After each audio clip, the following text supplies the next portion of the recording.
আসসালামু আলাইকুম ভাই। 2025 আইপিএলের কিছু অবিক্রেতা প্লেয়ারদের নাম বলবো ভাই।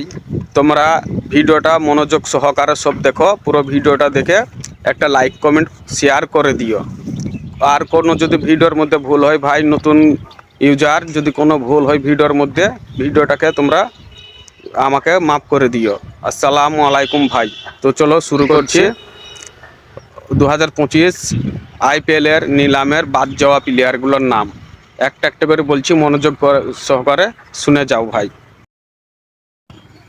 হ্যালো বন্ধুরা, এবার আইপিএলের নিলামের কিছু ভালো ভালো প্লেয়ারের নাম বন্ধুরা, যারা নিলামে নাম লিখিয়েছিল কিন্তু বিক্রি হয়নি, ও বিক্রেতা হয়ে থাকলো ভাই। এবার আইপিএলে ভালো ভালো প্লেয়ার বোলার ভাই ও বিক্রেতা হয়ে গেল। যেমন ডেভিড ওয়ার্নার বিক্রি হয়নি, 2 কোটি টাকায় ওর লিস্টে নাম আছে, কিন্তু ওকে এখনও কেউ কিনেনি ভাই। আরও আছে বহুত প্লেয়ার আছে ভাই, কতজনের নাম বলবো। জনি ব্রেস্টো, ওর বিক্রি হলো না ভাই, ও 2 কোটি টাকায় থেকে গেল। তারপরে বাংলাদেশের অলরাউন্ডার সাকিব আল হাসান ও বিক্রি হলো না ভাই।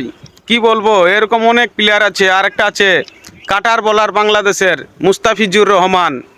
মুস্তাফিজুর রহমান, ও বিক্রি হয়নি ভাই, কেউ কিনেনি। আরও আমাদের ইন্ডিয়ার শার্দুল ঠাকুর আছে ভাই, এরকম অনেক প্লেয়ার আছে ভাই, ওরা সব আইপিএলে বিক্রি হয়নি এখনো। দেখা যাক 2 কোটি টাকায় আছে সব, ওরা বিক্রি হয় কি না হয় দেখা যাক বন্ধুরা।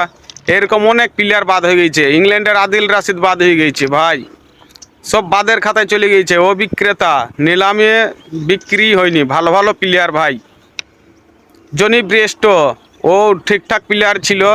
ডেভিড ওয়ার্নারও ঠিকঠাক প্লেয়ার ছিল, কিন্তু বয়সের কারণে ও বিক্রেতা হয়ে গেল। সানরাইজ হায়দ্রাবাদকে 2016-তে ফাইনালে কাপ জিতিয়েছিল ডেভিড ওয়ার্নার। তারপরে আছে কেন উইলিয়ামসন ভাই, ও বিক্রেতা।